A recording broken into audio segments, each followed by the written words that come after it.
place I lived was a largely barren region, where it was especially difficult to grow anything. Food was rationed. There were days when the food we received was less, but everyone was optimistic. Peace had been restored to Ameria at last, so no one would have to suffer anymore. Everyone was full of hope, believing that from now on, we would all help one another.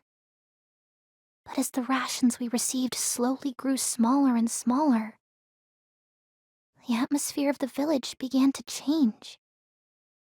The air turned tense, like a loose string on a guitar being slowly pulled tighter. Wanting to lighten the mood, I often sang together with the other kids in the village. I knew it wouldn't change the underlying cause of our suffering, but I couldn't just watch and do nothing. One night, the village chief made an unbelievable declaration. As our fields were burned to ash by demons, we no longer have enough food for everyone. That's why. The village chief's words fell into a barely audible mumble. I caught on as soon as I saw his darkened expression. That he meant to lower the number of mouths to feed. In the tense air, the adults slowly turned their gazes towards the old and sick. You said we would all help one another. Things are finally peaceful. So why?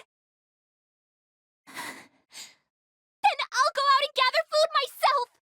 If I can't find any, you can just banish me. Everyone tried to calm my stubborn outburst. But since they'd all used the last of their energy that morning, they soon just let me go. I have to hurry and find food for all of us somehow.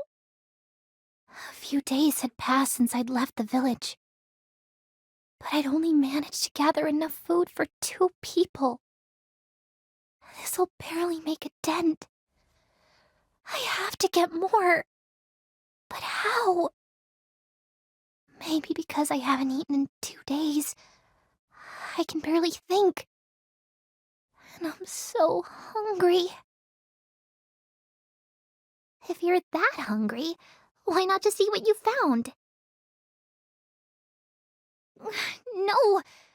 This is for everyone! You'll be the one banished if you go back like this, you know. Should you really be worrying about others right now? As though someone were whispering in my ear. Bad thoughts floated into my head one after another. My stomach let out a loud grumble. Its constant rumbling gnawed away at both my reason and soul. I was suddenly overcome with the fear that I would become someone else. So, I began to hum a tune. It was the song I'd sung together with the other kids in the village. There should still be vegetation left in Ameria's east. I'm sure of it. Since getting there and back will take several days, I'll have to leave everyone waiting a bit longer. But it's better than not bringing anything to them at all. Clinging to that sliver of hope, I wandered through eastern towns and armed force bases. After searching far and wide, I was able to head back to the village in a carriage full of food. Everyone was shocked at my return, but were over the moon to see me. We had a grand feast that day, just like it was a festival. At everyone's request, I even played a song on my guitar. The villagers all cheered along to my performance. In the midst of the festivities, I didn't even notice the sad, downcast faces among the crowd. My second journey to the east was a success. I'll have great news for everyone when I get back. The armed forces said they'd taken the people of our village in one of their bases in the east. Supplying food for a village of our size wouldn't be a problem. So, as long as we're okay with it, they'll let us stay there. It'll be sad to leave our home, but now there'll be no need to consider things like lowering the number of mouths to feed. But when I entered the village, it was eerily silent. Like everyone had disappeared. Timidly knocking on the village chief's door, the chief's grandchild appeared from inside. Oh, thank goodness! But my relief was short-lived. The grim foreboding I'd felt quickly transferred to the letter the child handed to me. The village chief's letter was full of repentance and regret. Milla, I'm sorry. Before you returned, I had colluded with a few others in exiling a number of villagers. After that, we were overtaken by greed, believing that the more people we eliminated, the more we would be able to eat. We spent our days culling one person at a time, before quickly deliberating who to get rid of next. But when we saw you singing with your face so gaunt, we suddenly felt deeply ashamed. It was clear you had not succumbed to the same desires we had all fallen prey to. We would likely only have continued to elect others to sacrifice. Humans who become like demons have no right to live. That's why, for all those involved in the culling, the future of this village is in the hands of those who remain.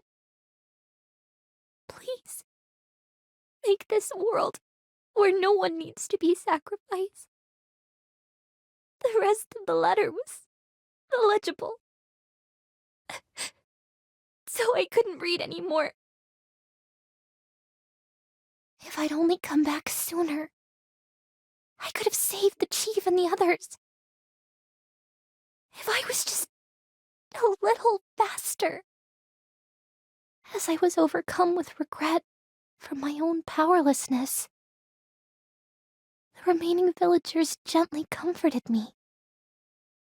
They may be gone, but the fact that we're still alive is all thanks to you, Milla. The food you brought back that day was so warm and tasty. It brought me back to my senses. I began to tear up at their words. Bringing the bowl of soup I'd been gently handed to my lips, I slowly took a sip.